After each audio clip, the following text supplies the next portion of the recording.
വിദ്യാർത്ഥി നജീബ് അഹമ്മദ് എവിടെ? നജീബ് അഹമ്മദ് रहने वाले जेएनयू में നജീബ് അഹമ്മദിനെ കാണാതായിട്ട് നജീബിന്റെ തിരോധാനം अहमद की गुमशुदगी की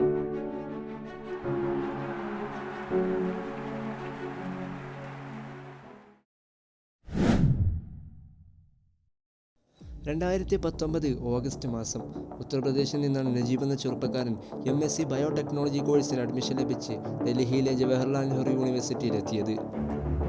ഡൽഹിയിൽ വ്യക്തികൾക്കൊത്ത് താമസ സൗകര്യം ലഭിക്കുക എന്നത് പ്രയാസമുള്ള കാര്യമാണ്. പിന്നീട് 2 മാസത്തിനു ശേഷം യൂണിവേഴ്സിറ്റിയിലെ മാഹി മാധവി ഹോസ്റ്റലിൽ നജീബിന് താമസ സൗകര്യം ലഭിച്ചു. കോളേജിലെ ഇലക്ഷൻ പ്രചാരണം ചൂടുപിടിച്ച കാലം. നജീബ് JNUവിൽ അഡ്മിഷൻ എടുത്തിട്ട് 2 മാസം പിന്നിടുകയാണ്. അന്ന് ഒക്ടോബർ 14 രാത്രിയിൽ ഇലക്ഷൻ പ്രചാരണവുമായി ഏതാനും ABVP പ്രവർത്തകർ ഹോസ്റ്റലുകളിലൂടെ കറങ്ങി നടക്കുകയാണ്. ഒടുവിൽ അവർ നജീബിൻ്റെ മുറിയിലുമെത്തി. മുറിയിലെത്തിയപ്പോൾ നജീബുമായി വാക്ക് തർക്കങ്ങൾ ഉണ്ടാക്കുകയും ബാത്റൂമിലിട്ട് ആക്രമിക്കുകയും മുസ്ലിം വിരുദ്ധ പദപ്രയോഗങ്ങൾ ഉപയോഗിച്ച് അധിക്ഷേപിക്കുകയും ചെയ്തു.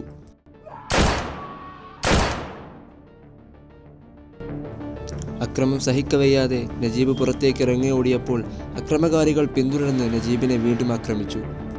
ആ രാത്രിയിൽ തന്നെ നജീബ് മാനസിക രോഗിയാണെന്നും അക്രമികാരിയായ വിദ്യാർത്ഥിയാണെന്നും പറഞ്ഞുകൊണ്ട് ABVPയുടെ പ്രവർത്തകർ ആരോപണങ്ങൾ ഉന്നയിക്കുകയും കത്ത് തയ്യാറാക്കി ഹോസ്റ്റലിലെ വാർഡിനെ അറിയിക്കുകയും നജീബിനെ അടിയന്തരമായി ഹോസ്റ്റലിൽ നിന്ന് പുറത്താക്കണമെന്നും ആ കത്തിൽ ഉന്നയിച്ചു.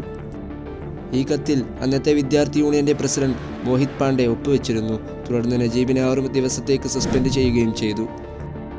അക്രമം നേരിട്ട അന്ന് രാത്രി തന്നെ നജീബ് ഹോസ്പിറ്റലിൽ ചികിത്സ തേടിയിരുന്നു. പിറ്റേ ദിവസം രാവിലെ നജീബിൻ്റെ മാതാവായ ഫാത്തിമ നഫീസിനെ ഫോണിൽ വിളിച്ച് ക്യാമ്പസിലേക്ക് വരണമെന്ന് അറിയിച്ചു. തുടർന്ന് മാതാവ് ഉച്ചയോടെ ക്യാമ്പസിലെത്തിയെങ്കിലും നജീബിനെ കാണാനായിട്ടില്ല. ഒക്ടോബർ 15 രാവിലെ 11 മണിക്ക് ശേഷം നജീബിനെ ആരും കണ്ടിട്ടില്ല. നജീബിനെ കാണുവാനില്ല. ദുരൂഹതകൾ ഏറെ ബാക്കിയാണ്. നജീബ് കാണാമറിയത്തല്ല, നജീബിനെ കാണുവാനില്ലാതാക്കിയതാണ്.